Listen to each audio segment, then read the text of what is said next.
Hello everyone, welcome to Eynas TV. Again, this is Eyna. Thank you for visiting my channel.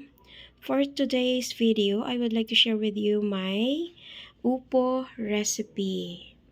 I have here a big round upo, but I will be using only half of it because only me and my son will eat this dish.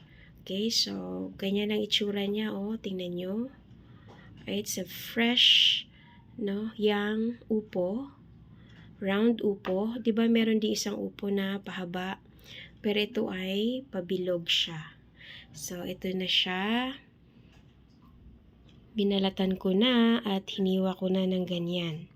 Okay, aside from that, we also need onion, garlic, and this one is mackerel in can.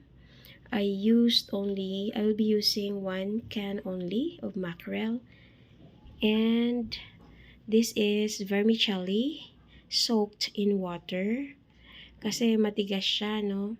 Ibabad natin sandali para lumambot ng konti bago natin ilagay sa ating lulutuin. Okay, so let's start cooking.